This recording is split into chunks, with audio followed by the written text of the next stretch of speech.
It gives me great pleasure to introduce these three speakers for today. My name is Salim Tamari. You don't worry, I'm not going to speak anymore today.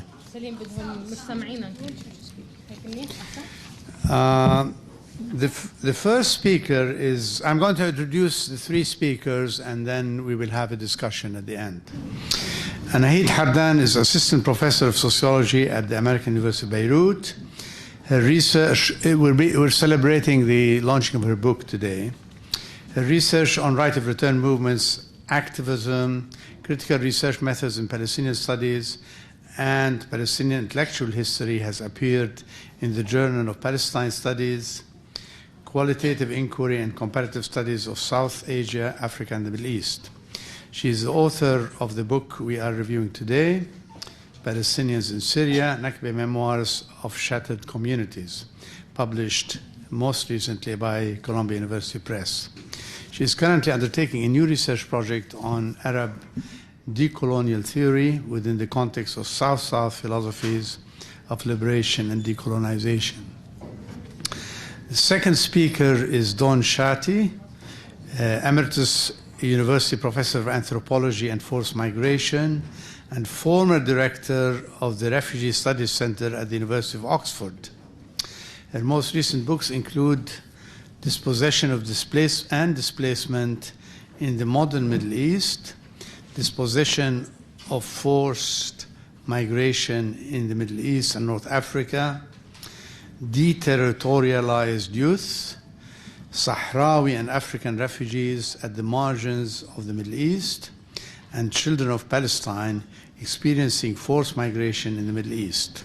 She is currently researching Syrian refugee perceptions and aspirations in Turkey, Lebanon, Jordan, with a grant from the British Academy. Our final and not least presenter is Rosemary Sayigh, anthropologist and oral historian living in Lebanon.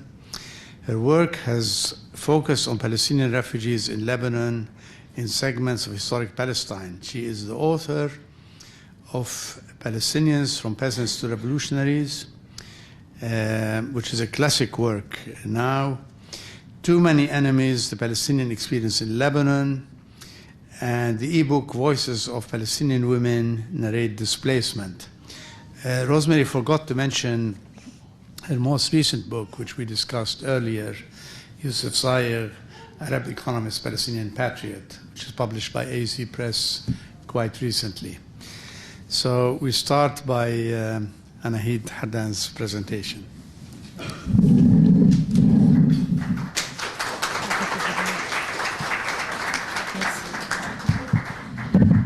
Thank you, Salim. So, of course, before I begin with the thank yous.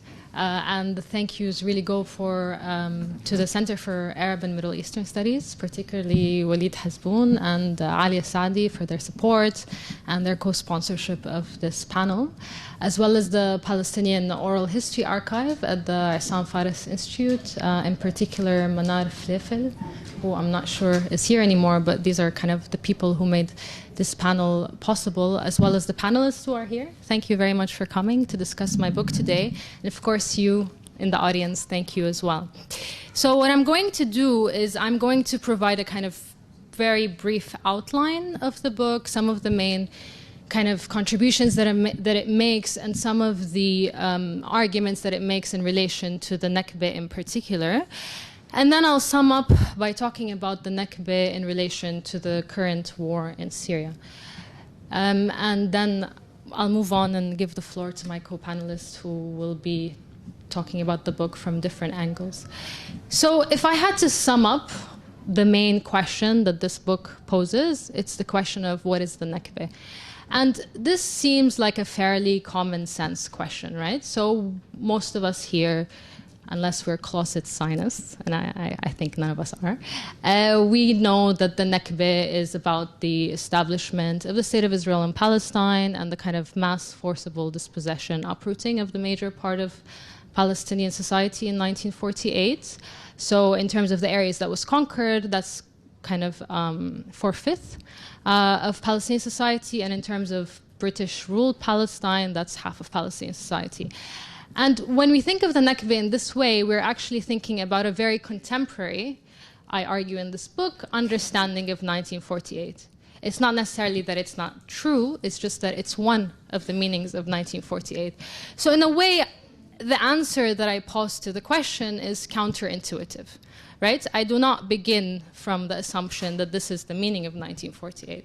I begin from the assumption, or I begin from the premise that I found out as I was in Syria, that 1948 means very different things and has meant many different things at different time periods. So I answer this question in relation to Syria, where I did the research that forms this book.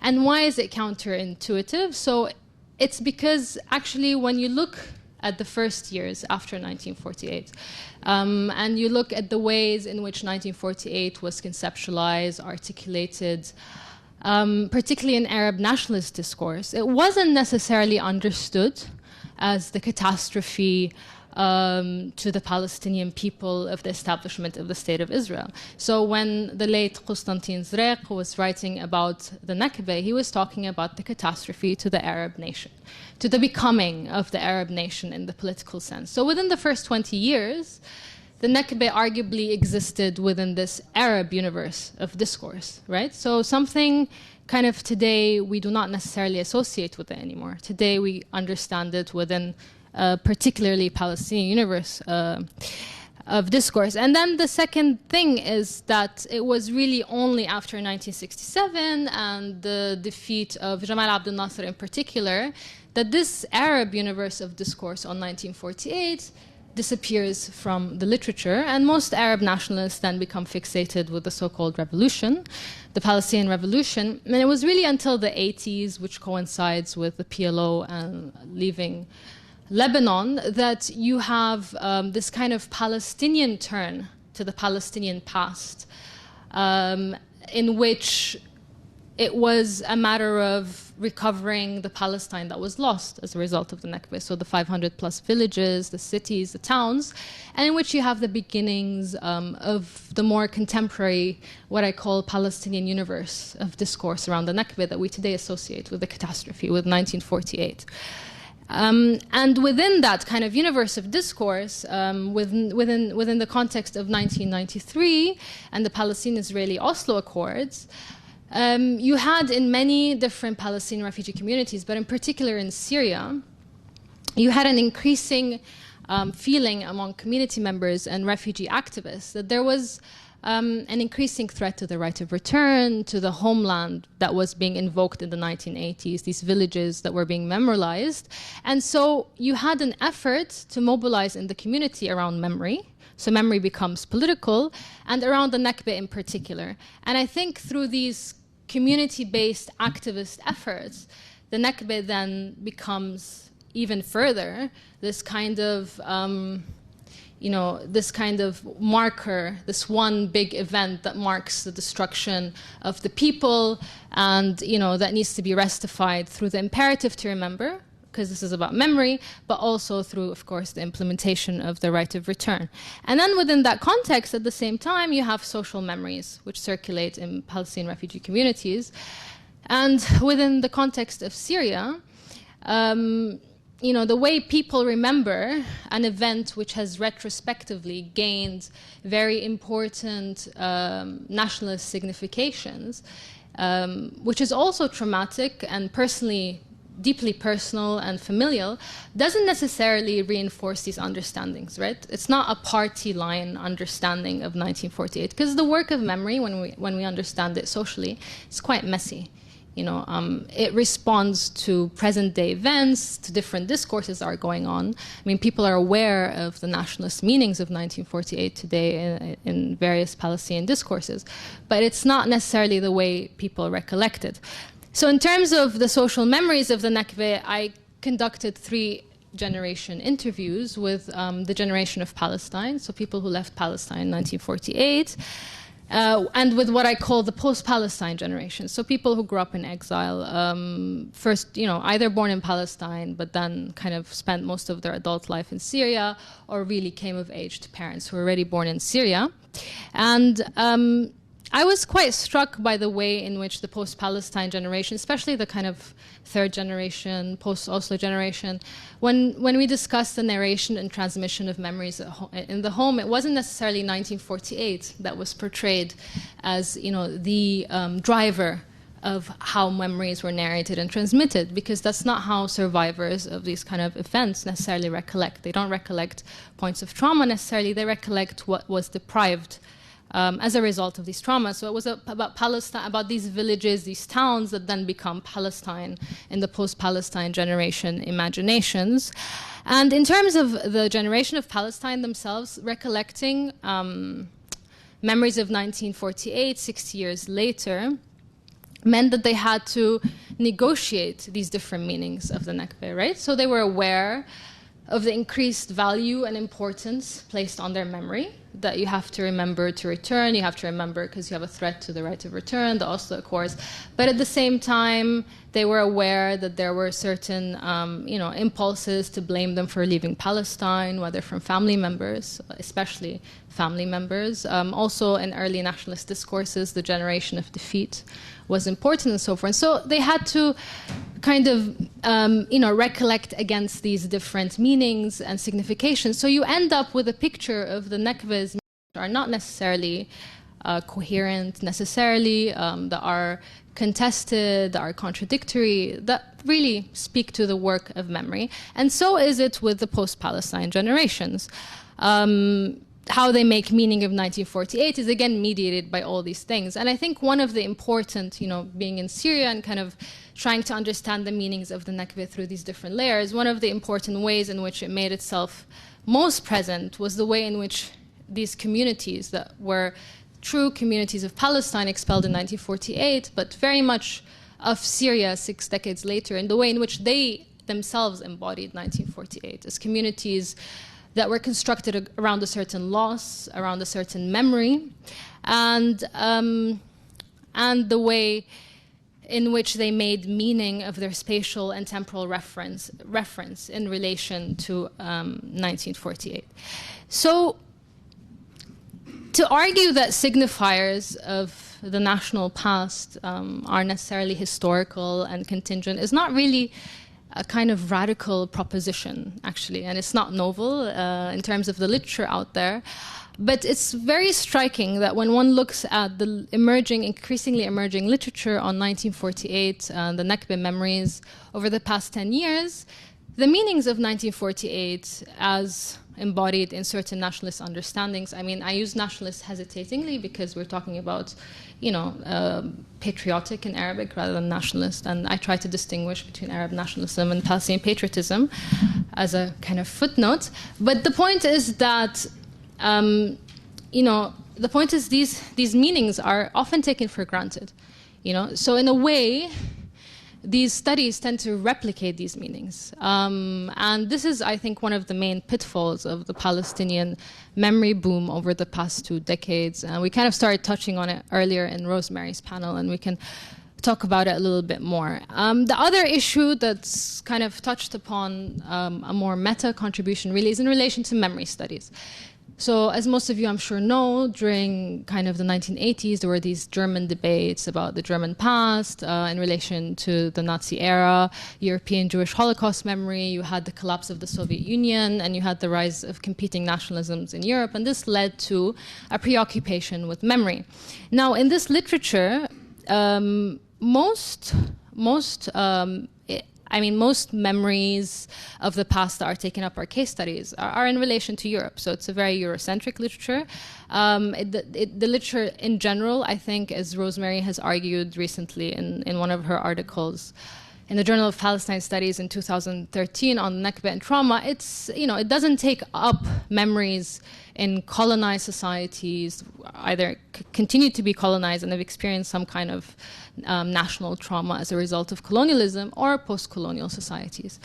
And in relation to Palestine and the Nakba in particular, what's really striking is that the Palestine and Nakba do not figure in inverse proportion, of course, to the figuration of the European Jewish Holocaust. So it's quite interesting that in this literature, the fact that Israel's existence entailed, the destruction of the major part of Palestinian society, that Israel wasn't necessarily the kind of European Jewish refugee haven. It doesn't exist. There's complete silence on that. So there was this question of dealing with that within memory studies, and I think this is also where the book is situated. And finally, I think there's a final question in terms of area studies, and in particular, what is called Middle East studies. Now, in area studies, kind of the way I think that contemporary, normative, most mainstream scholarship takes place is that the subjects of history and theory remain in Europe, right? So our kind of philosophers and our reference are Hegel, Kant, if you go back all that way, or more contemporary kind of Frankfurt, French post-structuralism and so forth. And then we come to this part of the world and the global south more generally, and we treat people here as the producers of the raw material. And I think, Salim, you have spoken about this in an article a couple of years ago, if I remember correctly, in Middle East Report. And the point is that people here just produce culture, in quotes, that's to be processed using these universal theories that come out of Europe. They're not capable of producing their own universal theories.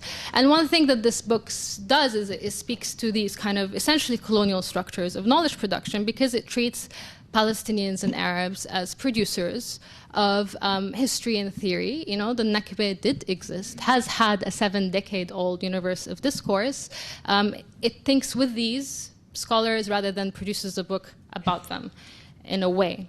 And so finally, just one note in relation to the Nakba and the current war in Syria. I mean, it's not really very surprising that the Nakba has today changed. The meaning of the Nakba in Syria has today changed in light of the war, right? So if the Nakba has always been a kind of historically and politically contingent signifier, and one of the most important ways it has changed, and we were discussing this morning with Dawn, and I think we'll probably hear more about it from her, is that after a 6-decade socially and politically integrated presence, communities in Syria, right? The Palestinians in Syria were an exception, I think, when compared to other Palestinian refugee communities who were refugee travel document holders.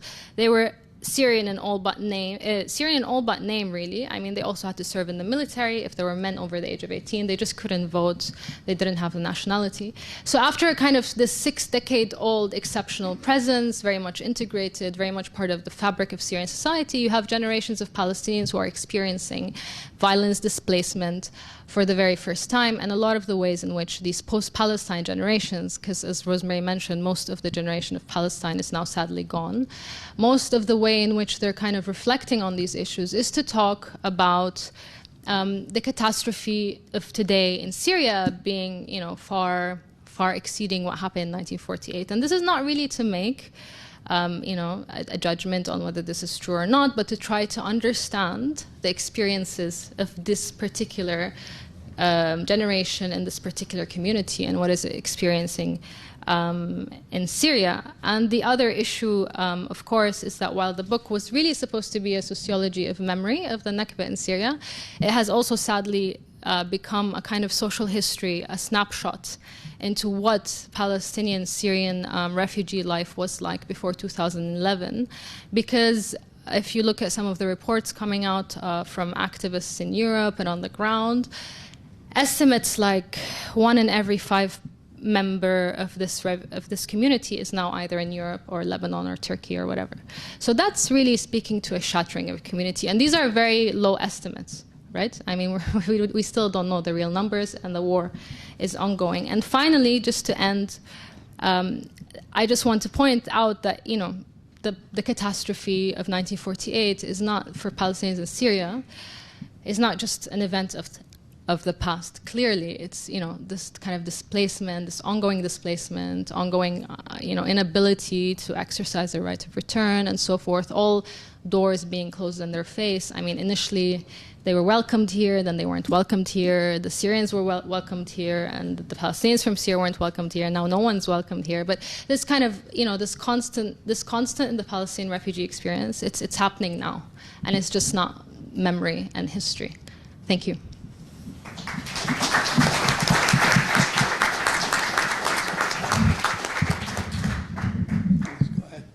Okay. I've got to read my text, so I'm going to have to go like this, if that's okay.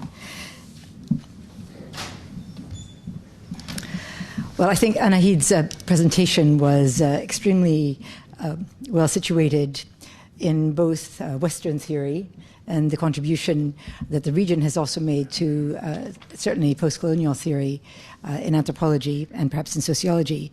But I want to be a little bit more personal. I want to somehow get across the idea to you here of why I think this is such an exceptional book. And I'll have to start with a little bit of my own experience in conducting research in the region. About 15 years ago, I was approached by a press and asked to write a book on forced migration in the Middle East.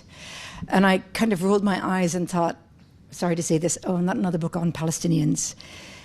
And then I thought again, well, actually, you know what? I think maybe it's time to see if there is a way that we can contextualize the forced migration of Palestinians with all the other forced migrations in the region that are forgotten in the West. And I also thought that maybe there's a way to look at this without focusing on the distress and on the trauma, but perhaps looking at the amazing resilience and agency of the millions of forced migrants into the region over the last 100, 150 years. What drew me to think about that was, again, this was at the beginning of the 21st century when a lot of work was being produced in the West by octogenarians, World War II veterans, who suddenly felt that they had to talk about their experience during World War II.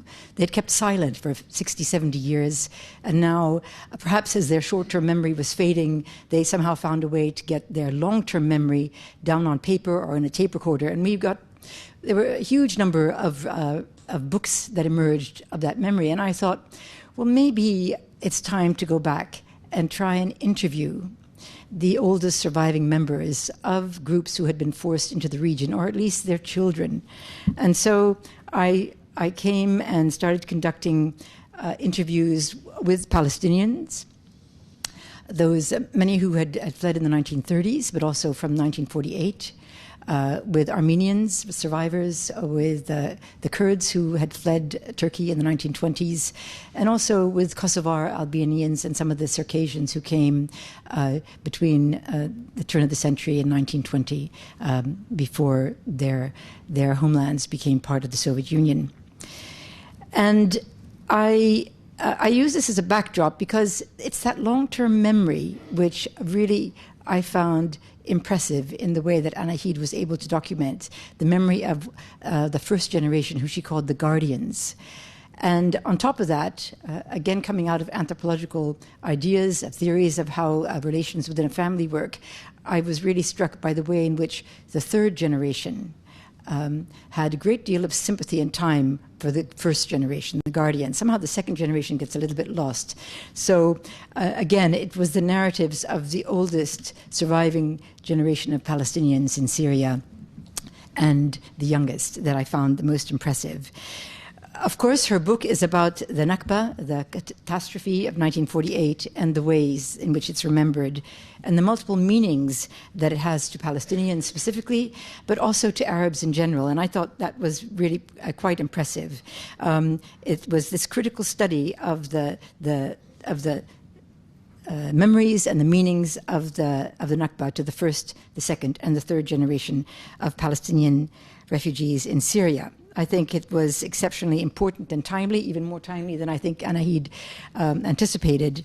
It's really one of the first detailed studies of the Palestinian refugee community in Syria. There are many reasons for that. First of all, it's very, very difficult for anthropologists. It was very difficult for anthropologists to get permission to work in Syria. And now, of course, it'll be impossible. There are only one or two ethnographies that I can think of that even studied the Palestinian community in Syria. And Anaheed's book really draws the curtain back on this world of multiple meanings and understandings of the sudden dispossession and forced migration of nearly 75% of the indigenous population of Palestine during and immediately after we call it the Jewish-Arab War, but I think we should call it the Zionist-Arab War of 47-48. Then in the early 21st century, I did a study of Palestinian refugee youth in the 5 field sites of UNRWA in Lebanon, in Syria, in Jordan, West Bank, Gaza. And Rosemary was very kind. Rosemary and Huda were very kind in helping me identify a team leader. I wanted all the researchers to be Palestinian refugees or in the West Bank, as long as they were Palestinians. But what was very evident when we got the teams all together was that Palestinians in each of these sites had very, very different timelines when we asked them to reflect back on the important moments in their history. Nearly everybody started in 1948, but then Palestinians in Lebanon talked about 1948, they talked about 1967, 1975 to 1990, 1982, et cetera, et cetera. And the only group that really had very little to say after 1948 were the Palestinian refugees from Syria. Which I thought initially I really was very ignorant of what the situation was. But in time it became very clear that the Palestinian refugees in Syria felt particularly well integrated in Syria, and in some ways what they expressed almost amounted to what today we would call in international law temporary protection, in that even prior to the Casablanca Protocol of 1965, they seemed to feel that they had all the rights of citizenship except for the right to vote. And of course, they always joked that, well, it didn't really make any difference in Syria whether you voted or not, because it was always going to be the same candidate winning. I wondered how that could be. Why, in a country where we knew that there had been this extraordinarily autocratic, police-like state, and that doesn't even describe it enough in the negative, how could it be that the Palestinian refugees in that country felt so clearly that they had almost the same rights as citizens in that country? I thought this was particularly extraordinary. And I remember asking a colleague, who Anaheed knows very well, the team leader of our research in Lebanon, Adnan Abdurrahim, how this came about. How could he explain that? And I remember his saying to me at that point, Dawn, Palestine was a part of Syria. So go back and look at the historical record. We're at home here in Syria. We have family here. We have connections. And although he was from Safad, it was really quite interesting.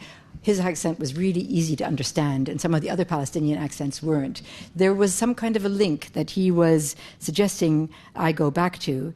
And, I'm just repeating history. Between 1918 and 1920, you had a kingdom of Syria which encompassed Palestine.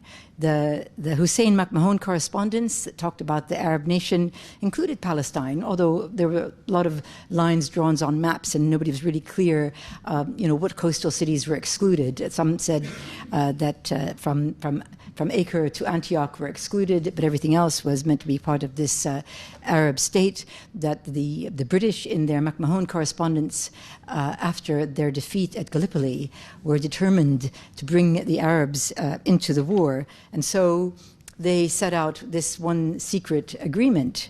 Then in 1920, I remember reading about the British effort to control Palestine. They talked about the first Syrian Congress. I remember thinking, why is it the Syrian Congress? Why isn't it a Palestinian Congress? But at that time, still in 1920, many Palestinians considered that they were part of Syria. And then, of course, in the Great Revolt between 1936 and 1939, the leaders of that revolt, many of them forced to flee, to take refuge in Damascus, including one of the well-known Palestinian historians, Muhammad Izz-ad-Din Darwaza, but many other political leaders took refuge in Syria. Those who didn't, maybe about 3,000 of the political leaders ended up in Sarafand concentration camp. So the ties with Syria were very strong, and the actual law which gave Palestinians the rights of the citizen really came about in 1956. So even before the Ba'ath takeover, in law number 240, which regarded Palestinians as Syrians in origin. So when I read, and this was the first time, and it's my fault, I had never read the work of Constantine Zurayek. I should have. And then I would have perhaps understood that the Nakba has many meanings, and that for him and many Arabs at that time, the Nakba wasn't about the dispossession and the actual forced migration of the Palestinians, but it was the political calamity which the Zionist colonial project had wreaked upon Palestine and the Arab community in general. It was the political calamity for the pan-Arab nation, which so many had dreamed of and which had seemed possible at the closing years of the Ottoman Empire or World War I. I think Anaheed's study brings this to the fore, and it also shows the way other meanings of the dispossession, the recollections of loss and suffering emerged and were different for each of the generations. So one of the really telling elements in her interviews, which emerged from these in-depth interviews, was the way in which the first generation, the guardians, created memories which they then circulated in their communities. And most of these memories were not about the dispossession, but they were about what Palestine was like before 1948. So the Nakba was about the end of that era. So it was the personal memories. Occasionally they became political, and then they were reframed in the retelling over several generations. The second generation, as Anaheed shows, then often mythologized much of the experience of the extreme poverty, the hardship, and except where there were previous social links that made it possible to restart lives quite quickly. It was the hard work of the second generation in rebuilding the lives that had been shattered so quickly. And then her work with the third generation, the young generation of today, it was the way in which the memories became politicized and expressed in the right of return movement. And in that way, it was, again, the realliance or the alliance with the first generation of guardians. So return was no longer simply regarded as a physical return to a remembered home, but or village or town of origin, but also the political goal of an apology, of an acknowledgement of a great moral wrong that had been done to them.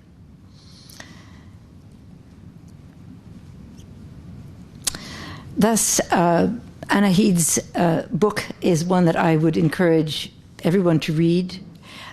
She has really elegantly shown the way that the Nakba, the understanding of the Nakba, has undergone numerous historical and political shifts in meaning and signification, and she very clearly identifies the way it's moved from the first generation to the second generation, and then finally the third generation. In some ways, the first generation was the only one with memories of both Palestine and the Nakba. And then the second generation and the third generation both then had to give a social nature to that memory making of the remembrances of the guardians. And that then, of course, takes us to the meaning of the Nakba today, one which embodied in the very possibility of the communities existing in light of and despite of the complete devastation of 1948, but also now the beginning of the devastations of 2012 and later on.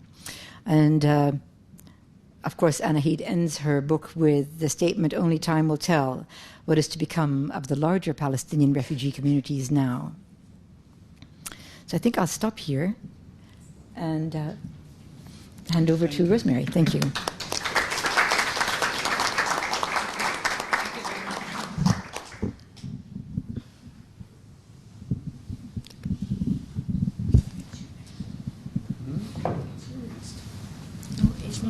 Yes, it's your turn.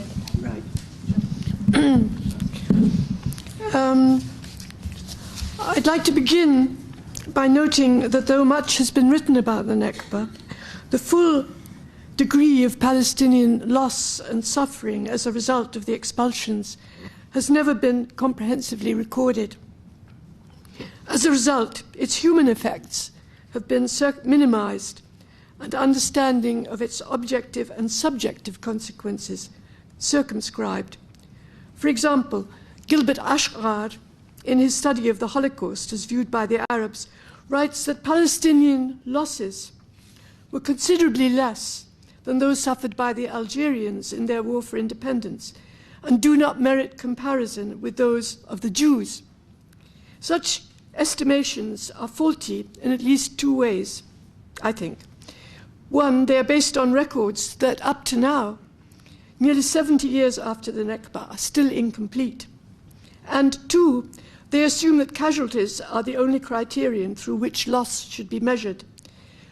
For me, the concept of damaged lives brings us closer to an understanding of the effects of the Nakba for the expulsees, particularly those forced by destitution to depend on UNRWA aid and to settle in camps. Though Dr. Anaheed's research purpose among Palestinian refugees in Syria was not to record stories of the Nakba, she inevitably came across members of the generation of Palestine, those whom she calls the guardians of memory, still alive at the time of her research in 2008. Some of these older speakers recall that the first winter after the expulsion was particularly harsh.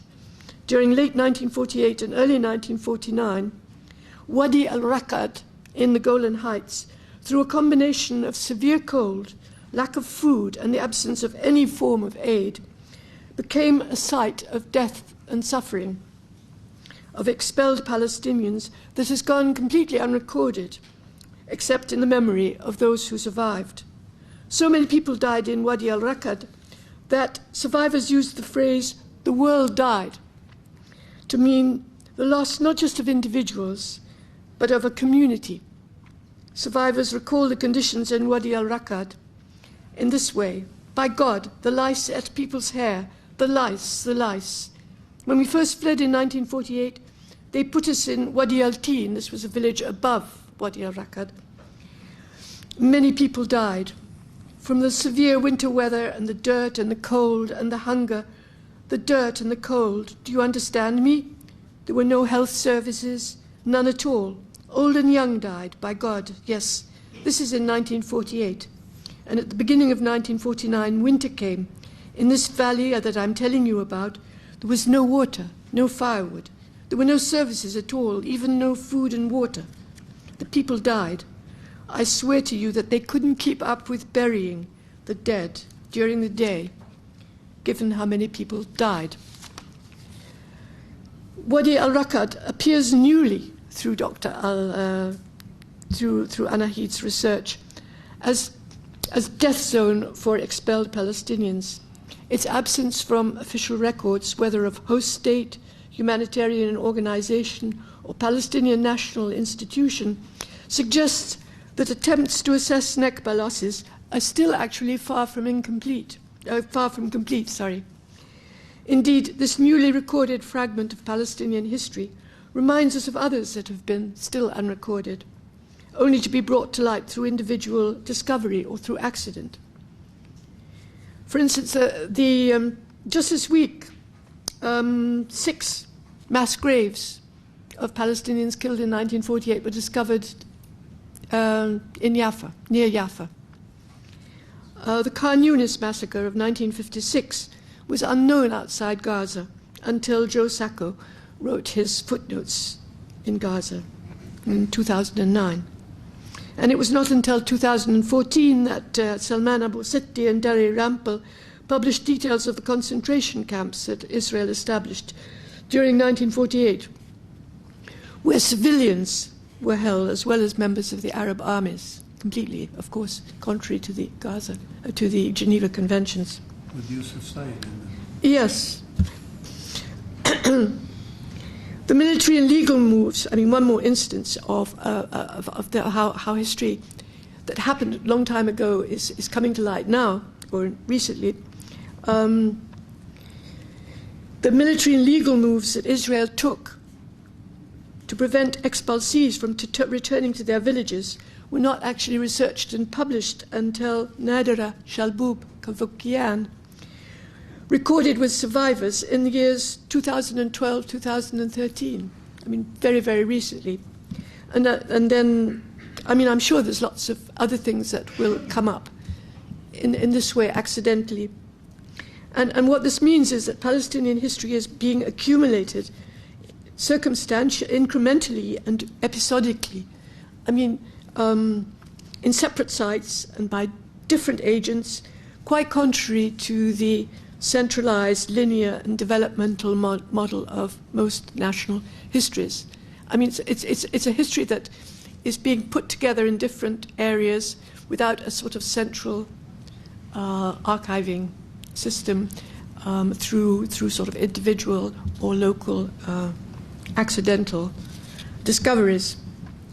And though it can be discovered that the fragmentary nature of Palestinian history writing is an inevitable and in a way quite natural result of dispersion and loss of national archives and host state control, yet the existence of national cultural institutions in many parts of the diaspora means that the potential exists for the production of histories of Palestine. And in fact, a vast self-produced literature exists on the Palestine question, or Palestinian question, mainly in English and mainly targeted at US, British academics. And while the justifications for such a publishing optic is clear enough in the complicity of Western publics in the Zionist narrative of redemption, it overlooks the political necessity of informing Arab and international audiences of the Nakba as experienced by Palestine's indigenous population. Furthermore, I think it's more serious, it neglects the informational and emotional needs of young Palestinians growing up with a strong sense of national identity, but without a political space in which to exercise it. Although the Nakba is the foundational event of modern Palestinian history, until now there's been little effort on the part of any national political or cultural institution to record it as a human experience. For young Palestinians growing up in camps today, there is no authoritative textual answer to the question, why are we here? In 1995, Dr. Saleh Jawad of Zeit University presented the Institute for Palestine Studies with a project he called Race Against Time, aimed to record Nakba experiences from all parts of Palestine. The project was turned down on the grounds of lack of funds. This replication by a national research and publishing institution of Israeli and US silencing of Nakba experience obviously undoubtedly has its justifications. Yet I think it cannot pass without questioning. Given that a full record of Nakba experiences would offer many values, such as countering official and unofficial Israeli versions of 1948, like that, for instance, of Benny Morris. I'm sure that many of you have read his book on the creation of a refugee problem. And it would give, for instance, a human face to the right of return, which is called for by all the Arab states, but remains, I think, a very abstract political claim without much kind of backing of experiential data. I mean, Europeans, people who don't know the story, when they hear about the Nakba or the right of return claim, simply, I mean, it doesn't have any backing of like, yes, how they suffered. I mean, we know now how people suffered during the Holocaust, but I think most people outside the Arab world have no idea of the sufferings caused by the expulsions from Palestine. And there have been, of course, some compensatory efforts. There's been the Nakba archive recorded by Diana Allen and Mahmoud Zaidan. There was an early study by a Palestinian oral historian called Nafiz Nizal, just concerned with the Galilee area. Most of those people came to Lebanon, and he did most of his work here. in the 1970s. And the establishment of the Palestinian Oral History Program at AUB's Library Archives section gives hope that these smaller collections may be integrated and made accessible for use by researchers. But the tragedy of Syria and the loss of Palestinian communities there is a timely reminder that the consequences of the Nakba are still being played out. And the last bit, neglect of popular history, whether in the form of memories of pre-1948 Palestine, of the Nakba, or of the Shatat, submits Palestinians to fragmented, the neglect of this popular history submits Palestinians to fragmented and alien curricula and reduces the resources available to them for cultural survival and political struggle. As a people whose lives have been damaged by colonial imperialist power, they're in need of reparative histories written for them rather than for international audiences. Reparative histories are of a kind that restore agency, and I will end with a quotation about this concept of reparative histories. Reparative history is about more than contemplating injury or apportioning blame. It is about agency, and it can be wedded to a form of memory energized by the emancipatory activism, solidarity, and political struggles of the past. The concept of the reparative enable the work of mourning to be connected to the politics of material redress, by refusing to understand the history of race, imperialism, and slavery from the vantage point of contemporary reason and progress.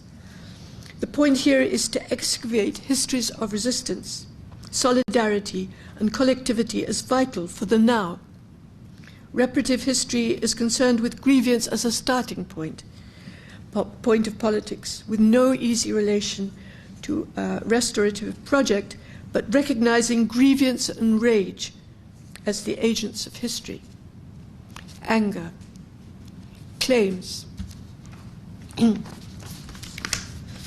That's it.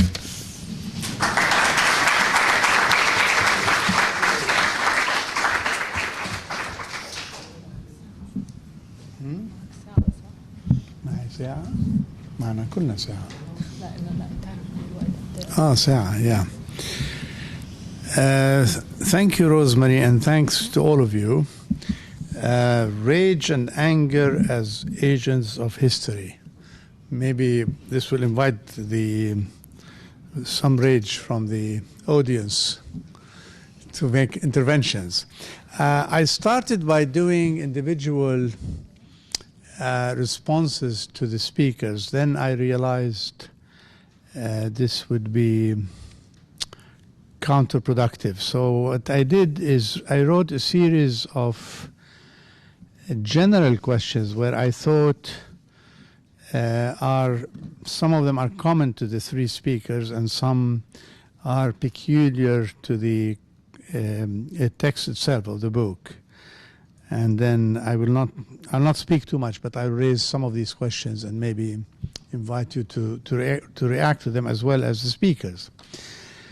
One thing that struck my attention is a note by Dawn Chatty about Palestinian exceptionalism. She mentioned that and this is something that Anaheed also mentioned, the events that overtook us in Iraq and Yemen, and especially in Syria, creates a new context for viewing the events of the Nakba and ways of examining refugeehood also. And Dawn Chatty made a very interesting remark and then followed it. She said that I started by trying to contextualize the Nakba in a broader events of refugeehood in the region, not only in the Middle East, but also in Southern Europe. And this actually creates a dilemma, because on the one hand, it creates a generic way of treating forced migration in a comparative framework. It also gives some sustenance to the within Israeli and Zionist historiography, to people who say, what's the big deal? I mean, we lost 6 million, the Armenians suffered the massacres of 1915, and Europe went through 2 great wars where millions and millions were subjected to forced migration. So why are you people, unto the 3rd generation, creating these bukaiyat, lamentations? And of course, this is not what Dawn Chatty meant. She meant that conceptually we need to see Palestine not only as an exceptional case, but also as part of a process which undertook many people. And we should see what's common, what's not uncommon, what's uncommon to these things. And my question is, how do we, my question to all speakers, especially to Anaheed, is how do we see the recollection of the 3rd generation in the context of these cataclysmic events of Syria and Iraq? What is retained in the narrative of Humat al-Dhakira? Is this the translation of Guardians of Memory? So how does this make a dent in our perception of the Palestinian case given the current situation in Syria? And how do we differentiate between the persistence of memory, the collective Palestinian experience, and the fact that it's becoming a generic move, that the events of 48 have been repeated in some ways in a more catastrophic events by Iraqis and Syrians? How does this affect us? The second theme that I want to raise is the whole interesting discussion of the 3 generations, which is a focus of Anaheed Hardan's book. And of course, those of you who are sociologists and demographers know that there's a heavy debate in the new world about the 3rd generation. The 1st generation are the people who go in desperation, searching for economic activities in the new world. The 2nd generation is embarrassed with its past and it's trying to cope. And it's the 3rd generation that has the awakening. And they have these buttons which says, "Kiss me, I'm Italian." They recall their, in a very trivialized way, they recall their initial experience. And now you see, "Kiss me, I am Syrian, I'm Palestinian."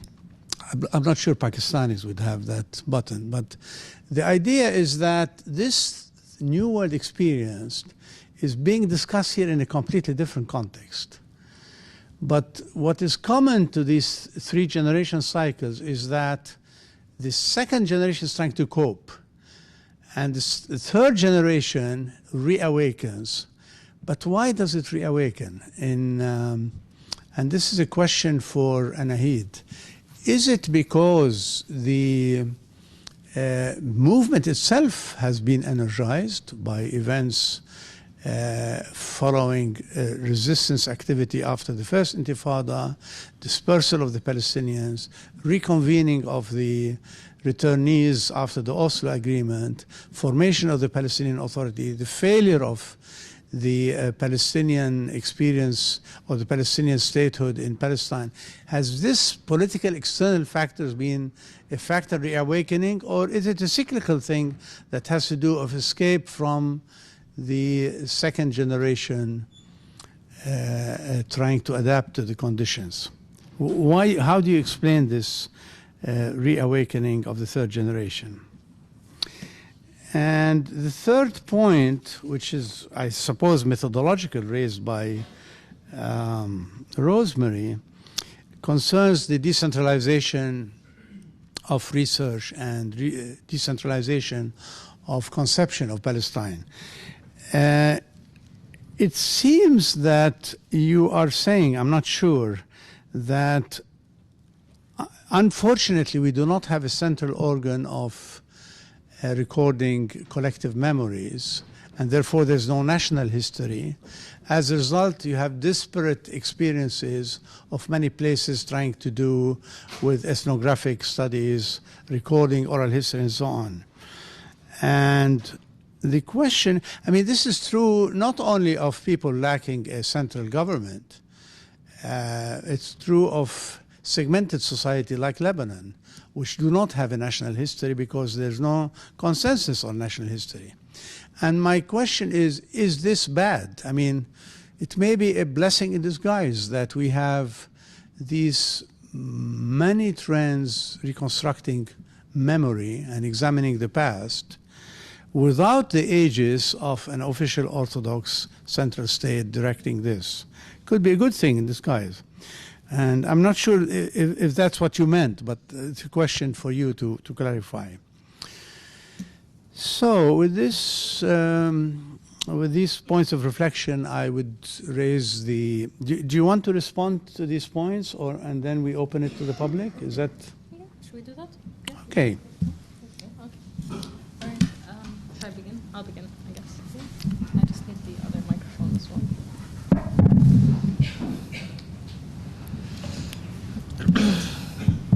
Thank you, Salim, for your very thoughtful response, and thank you both to Dawn and Rosemary for your very generous readings and comments on the book.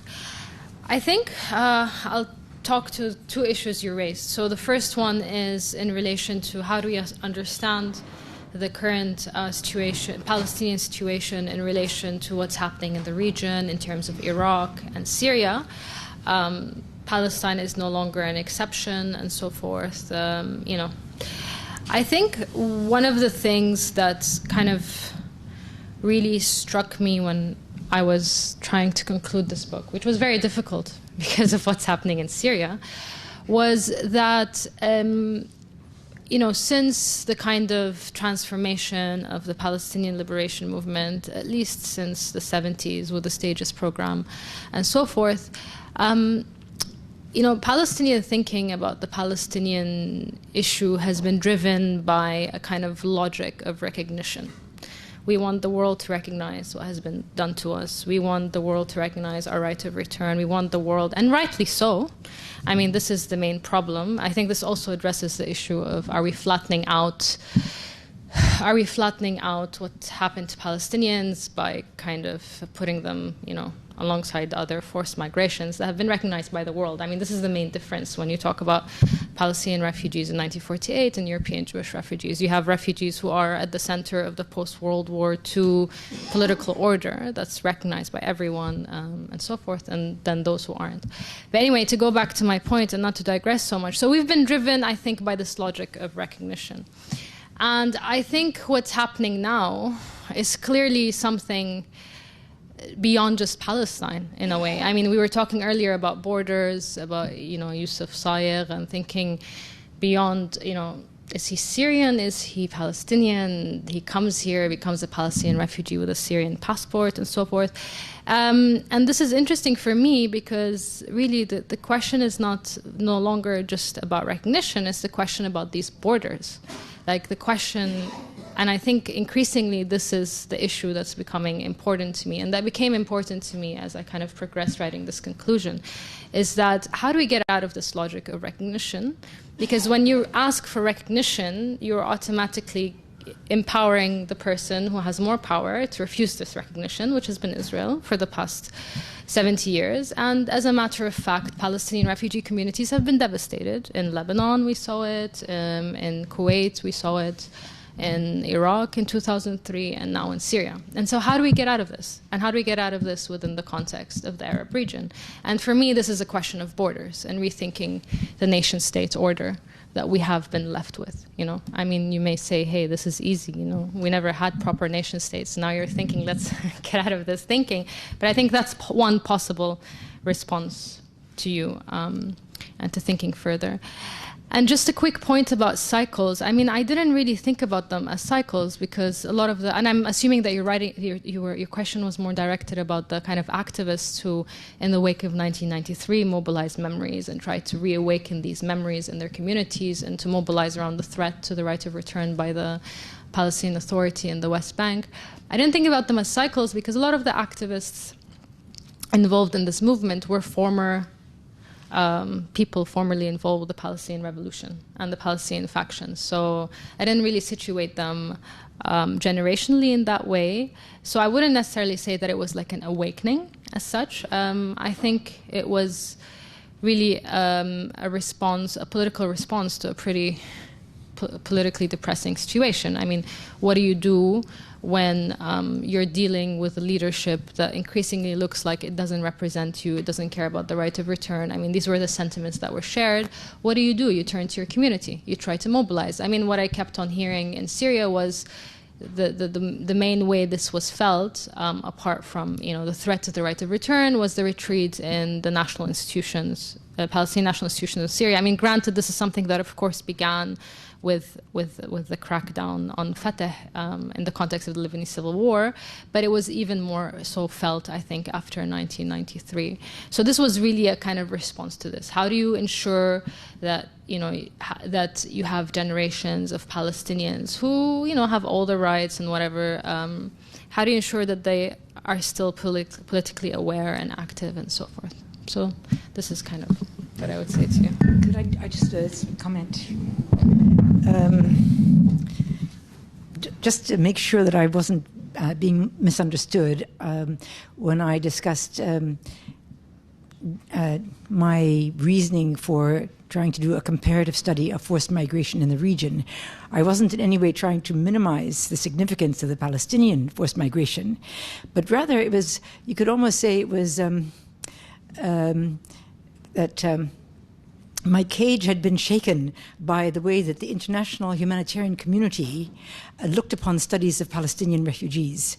I had originally done a study of Palestinian refugee youth and had tried to disseminate some of our findings in order to transform the way in which many of the international agencies dealt with Palestinian refugee. Particularly, my focus was on refugee youth, and the response I had all the time was, "Well, your findings really are just sui generis. They're just anecdotal.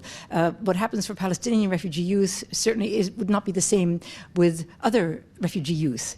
And it was in an effort to try to show that there is a universality of experience, and that in fact what I was looking for and ready to find that it was only common amongst Palestinian refugee youth was the significance of agency, of resilience, and of resistance of the forced migrant community in the first, second, and third generation, which is, I think, what I was able to show is the case with Sahrawi refugee youth, with Afghan refugee youth in Iran, and with other groups since.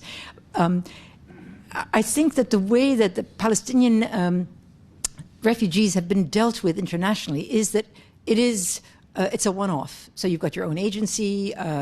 The humanitarian aid architecture isn't going to apply to Palestinian refugee youth. And now, after 2011, there is what I'm going to say kind of a catatonic state within the humanitarian aid and development network, and that they're finding they can't talk about Palestinian refugees as being exceptional. They have to look at their problems whether or not they're an agency assigned to deal with them. And this has become one of the big issues, is trying to get UNRWA, for example, and UNHCR to work together to assist Palestinian refugees in whatever area they are in the region. So this is where I was coming from, rather than trying to minimize the significance of the Palestinian refugee crisis in all these years. I'll just take this. I don't really have much to say. Salim, you suggested that perhaps decentralization can be a good thing, and I agree. I mean, that the centralized state is perhaps the most poisoned gift of Europe to the Middle East. And there's nothing to be said for a unified educational system but I do think that maybe Palestinian cultural institutions could have done more to, for instance, research Palestinian communities I don't remember any study of, let's say, Palestinians in Iraq or Saudi Arabia, the Gulf. And these, I think, would be a positive contribution that could have been made, apart from, my critique of the lack of Nakba studies. Decentralization of the cultural institutions. Let's say there'd been a Palestinian cultural institution in every Gulf country, or at least in the major countries, to carry out studies there that were relevant to the communities there, the local communities, I think would have been a very positive thing. But I don't think that happened. Maybe it will in future. Thank you. We'll take now interventions from the floor. I was just curious about two things. Even when we Can you introduce yourself, please? Okay. My name is Zeit. I'm a professor at Discussant. In terms of making the Palestinian Nakba conjoined with other catastrophes itself is sort of emblematic also of the way the camps are these days. They're no longer even lived in by Palestinians. You have multiple other populations surrounding them, so it becomes a sort of necessity that if one records those stories, that one sees how they're also interrelating with other communities of exile, but also given that Dar Nimmer opened 2 weeks ago and just had their embroidery exhibit, Dar Nimmer has been read as one of its functions as being a satellite to the Palestinian Museum in Ramallah, because in many cases, many people don't want to send their keepsakes to the museum because they're afraid Israel will confiscate it across the border, or they have trouble moving it from the Gulf states into and across the borders that are undergoing wars now. So I was just thinking about the decentralized nature of Palestinian memory if the very so-called idea of having a museum in Ramallah, in the capital of the so-called failed or continuing to aspire nation state for Palestine, can't even house its own memories, I suppose. I take it this is a comment rather than a question, right? We'll take a number of interventions. Yes, please.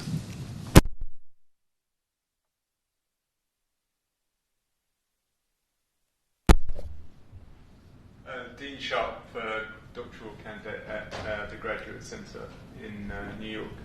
I just wanted to ask Anaheed about the genesis of the project, because obviously, as the panel said, like one of the most fascinating aspects is that this is an understudied population and there isn't much research on this community. So how did you come about, firstly, to select this particular case? And also, how were you received? And again, from the first talk, from the first book, talking about the differences in how researchers are received, and if that, I guess you haven't got any other studies to compare it with, but yeah, what was the reaction to you?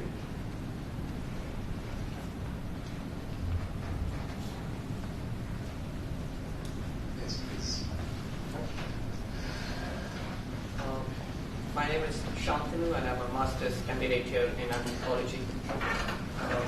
My question is that I think Veena Das talks about the concept of critical events when she writes about contemporary India.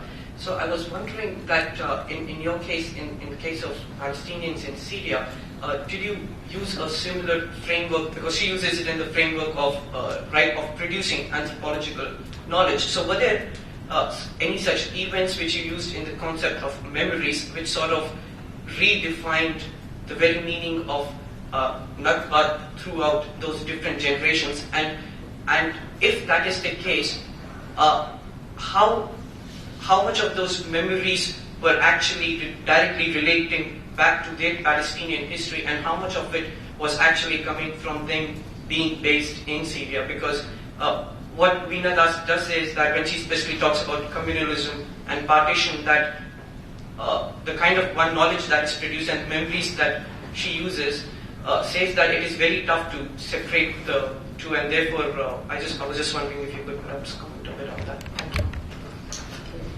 Please, yes. Hi, my name is Malay. My name is Malay Firoz. I'm a PhD candidate at the Department of Anthropology at Brown. I had a comment more than a question, though I'd love it if there are responses.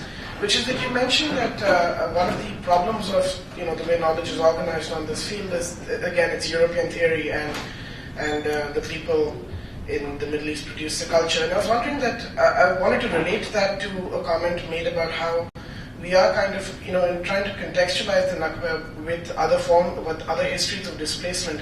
Perhaps that speaks to perhaps producing theory from the South and producing theories of displacement from the South, because it strikes me, again, relating it to South Asia, that perhaps histories and post-colonies that have been born out of displacement, very violent displacement at that, I think partly problematizes the very notion of nationhood as belonging to a certain pure conception of the people.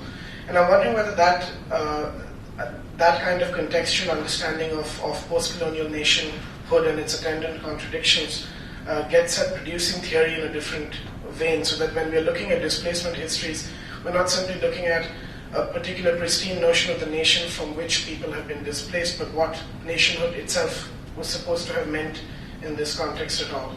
Thank you. Let's do a count of responses and then we'll come back to you. Actually, I want to ask Anaheed a question which is a continuation of yours. You want the paper?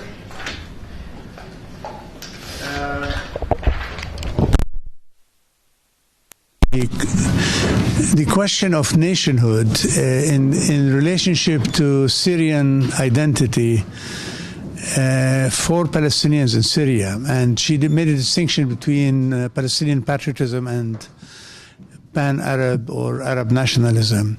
In the case of Syria, it's particularly problematic because Palestinians were Syrians before the First World War. And you have many parties which continue to think of Palestine as southern Syria even after the war. And the question is, have you in your research seen a persistence of this notion of nationhood being reinforced or weakened in the post-48 period? Do people Palestinians in Syria actually consider themselves Syrians? And here, of course, not a dual nationality. It's not a Lebanese Palestinian or Iraqi Palestinian or Kuwaiti Palestinian. We're talking about Palestinianism being embedded in the notion of Syrian, which, of course, in the previous session, Yusuf Sayigh represented in his belonging to the PPS. I wonder if you did come across any resonance to this notion of nationhood. So should I answer these questions? Should I answer all the questions now? Yeah. I assume the questions were directed at the three panelists. Okay, I'll begin by answering. So, Please. Which one? I forgot. This one. Okay, so thank you all for these questions. I'll begin with Dean, and because I take that yours was more a comment, right? So I'll begin with Dean and with the question about the genesis of the project and the reception of the researcher. I went to Syria because I was interested in the way in which Palestinians recollected events in communities which weren't informed by ongoing violence, war, and so forth, which is kind of what has been attracting researchers to Lebanon after a particular period here and to the occupied territories. And I remember the name of your article. It was Tourists with Agendas. I don't know if you remember it. So, Tourists with Agendas. So So I was kind of interested in the way in which, how can we study the question of memory, not by being informed by these things, right? Because memory would presumably, hypothetically, be more pressing and so forth if you're constantly being displaced, constantly being reminded that you're stateless and so forth. This is why I went to Syria in the first place. And about reception, I mean, I'm really weary about these questions of reception of the researcher because of the way that it's used to claim proximity to the researched, to people being researched, and then the way that that validates then your research output, particularly, again, in area studies. So my kind of response to that would be that,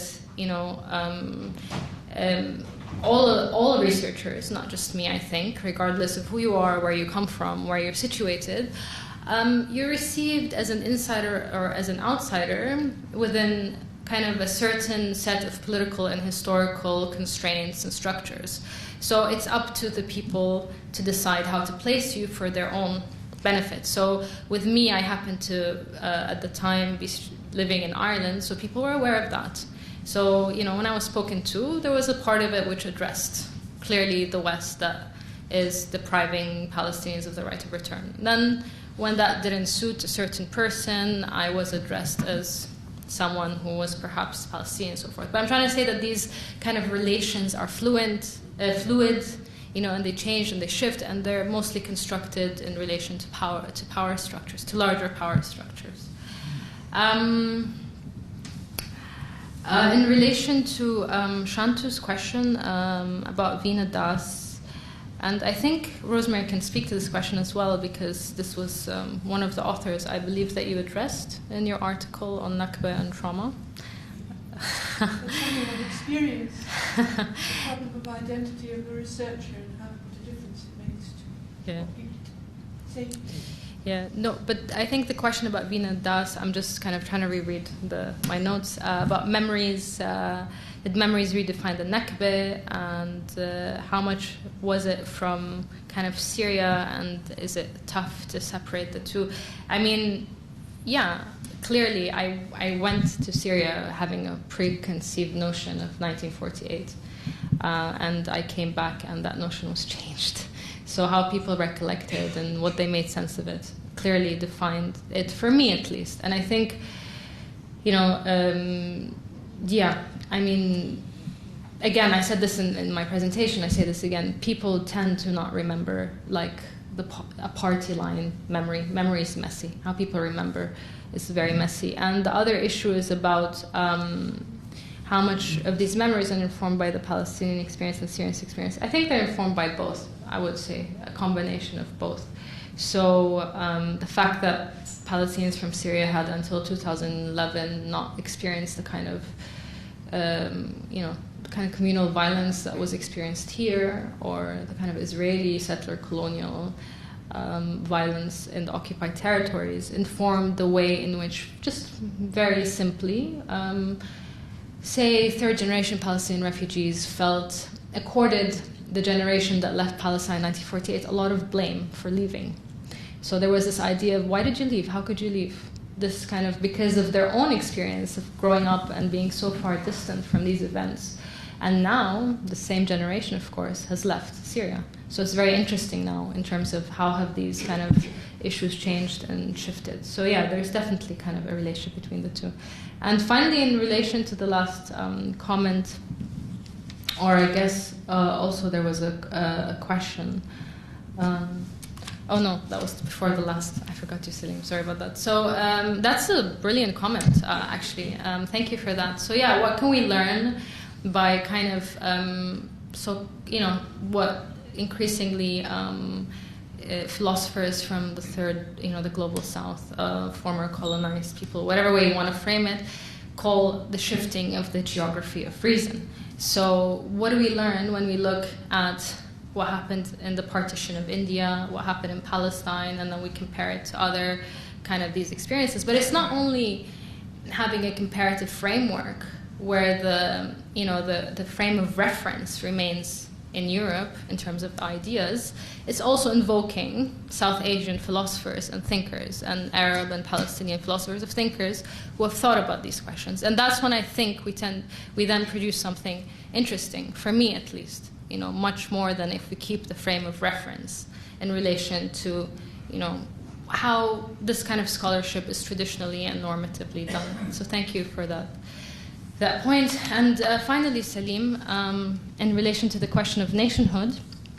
it's very interesting because Dawn spoke about a common friend who passed away sadly during the war, Adnan Abdelrahim, who was a researcher in Syria, and her, she said that his dialect was somehow comprehensible to her because people from Safad presumably had much closer dialects to people from Damascus because it was only 80 kilometers away. It was closer to Damascus than Halab, just to kind of give you an idea of the geography. So I think in terms of before 48, maybe I can respond to you by dividing the answer into before 48 and after that and after 2011. So I think before 48, what came across very strongly was that people's notions of belonging were very localized, in terms of, villages, towns, regions. But within that, also it was generationally dependent. Within that, you heard people, particularly people from Safad, because most people from Safad went to Syria, right? Like most people, a few people came here, but most of them ended up in Damascus. You heard this constant reference that, Damascus was always, we came here for dinner and we went back. There was always this notion that Damascus was our regional center, more so than, say, Jerusalem or Haifa. Haifa, I would assume, or Akka would be more important to hear. And then, kind of, when you speak to the younger generations, the third generation, spoke to them, there was a certain ambivalence, I think, before 2011. So this kind of idea that, okay, we have all the rights here, we kind of feel like we are here, but still we feel different because of the question of, having, I guess, documents which make you Syrian, or maybe living in Damascus in which, if you're not from the old city or from certain family, you're not from Damascus. Like if your family was displaced from the Julan in 1967, you're not from Damascus. If you're a Palestinian, you're not from There's this notion of who's in and who's out in relation to the city, and these are kind of the people I spoke to. But I think what has happened after 2011 increasingly is that this kind of ambivalence has been really looked over because of the war.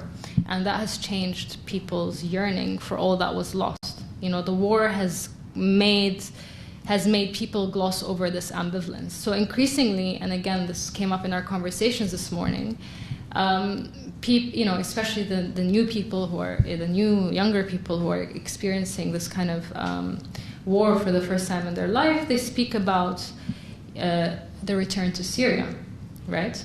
And they speak about the return to Yarmouk or the return to Damascus.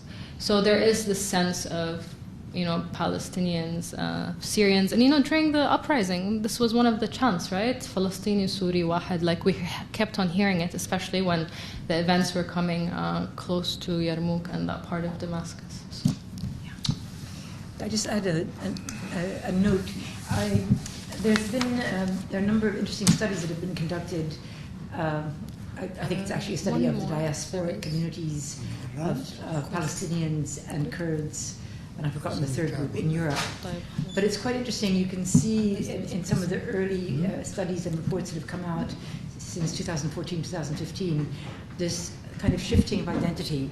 Many of the Palestinians who were interviewed, when asked about their identity or the sense of belonging, have come back with, well, يعني نحن من الشام, rather than نحن فلسطينيين بس بلبنان. Or it's kind of like a general glossing over to the historic region rather than to the modern nation state.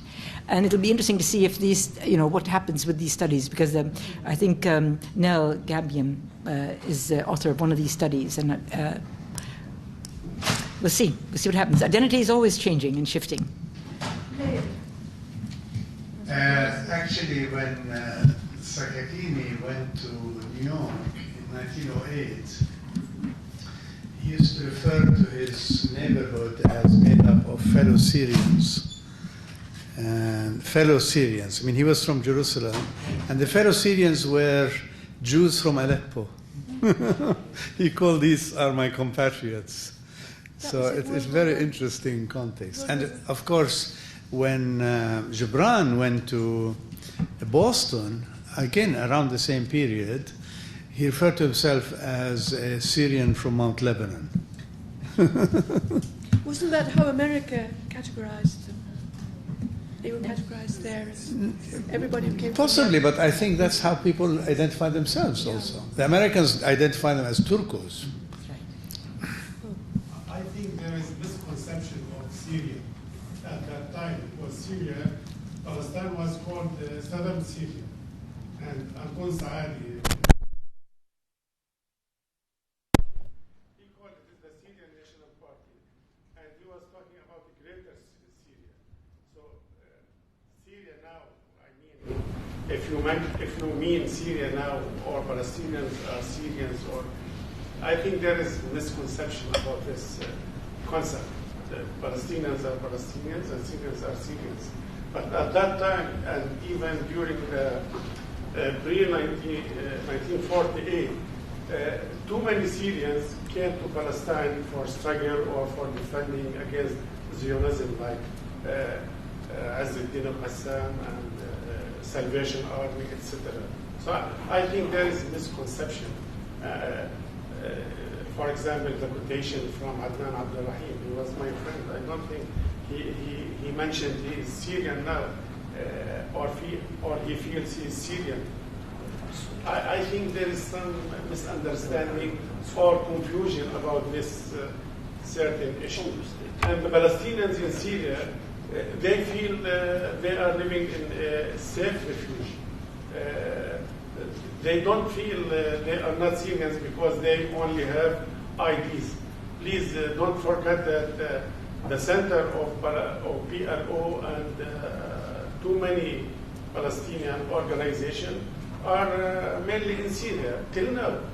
And the Palestinians feel they are Palestinians and belong to Palestine because of this, not because of they don't have passports or IDs. Just a comment or clarification. Okay, this is a happy note to end on, I think. just a comment. I just want to tell you that if Palestinians feel in exile in Syria, you should also know that Palestinians feel in exile in Palestine. So it's like a chronic condition. In camps. Palestinian camps in Palestine. Not only in camps. It's an existential condition. Thank you very much for your kind listening.